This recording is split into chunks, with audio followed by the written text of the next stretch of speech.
হে everyone, আসসালামু আলাইকুম। আজকে আমি আপনাদের জন্য তৈরি করব বিলের ছোট কই মাছ।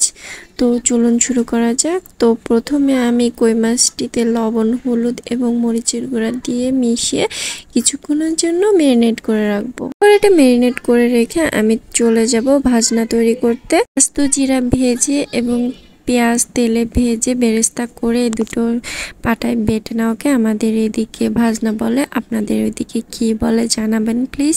এটা রান্নার শেষে ইউজ করতে হয়। পর পেঁয়াজ বেরেস্তা হয়ে গেলে বেরেস্তা এবং ভাজা জিরা আমি একটু পানির সাহায্যে ভালোভাবে বেটে নেব। পর আমি সেম কড়াইতে বেরেস্তার তেলের মধ্যে আমি পেঁয়াজ দিয়ে দিলাম রান্নার জন্য। দিয়ে দিলাম 2 ফালি কাঁচামরিচ এবং তারপরে দিয়ে দিলাম সামান্য আদা বাটা এবং সামান্য রসুন বাটা। আচ্ছা, আদা বাটা না ব্যবহার করলেও হয়, আপনারা চাইলে স্কিপ করতে পারেন। আমি বাসায় এভাবে ডিপ করে টমেটো সংরক্ষণ করি, এটা যেন নষ্ট না হয়ে যায়, তাই আমি এভাবে ফ্রোজেন করে রাখি। এখান থেকে 1-2-3 টুকরা নিয়ে আমি রান্নায় দিয়ে দিই। এটা কিছুক্ষণ পর আমার বরফ ছেড়ে দিয়ে পানির সাথে গলে মিশে যায়।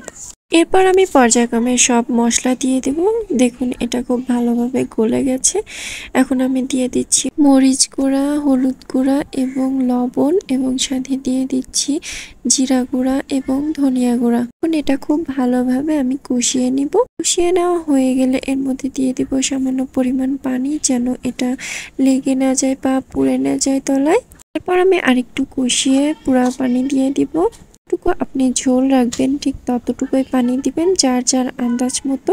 তারপরে আমি এর মধ্যে দিয়ে দিব মাছ। এই মাছ আমি অফ ক্যামেরাতে ভেজে নিয়েছিলাম সামান্য, আপনারা চাইলে না ভেজেও দিতে পারেন। এখন আমি এটা ঢাকনা দিয়ে ঢেকে রাখবো কিছুক্ষণ। পর ঢাকনা তুলে এর মধ্যে আমি দিয়ে দেব আমাদের সেই ভাজনা বাটা। আমি ভাজনা বাটার মধ্যে সামান্য পানি দিয়ে এটা ভালোভাবে মিশিয়ে নিয়েছি এবং পোড়াটা দিয়ে দিয়েছি। তারপর আমি এর মধ্যে দিলাম 4টি কাঁচামরিচ একটু ফ্লেভার অ্যাড করার জন্য। ব্যাস হয়ে গেল আমাদের বিলের ছোট কই মাছ রান্না। এটা খেতে অনেক সুস্বাদু হয়েছে, আপনারাও বাসায় ট্রাই করতে পারেন। Thanks for watching.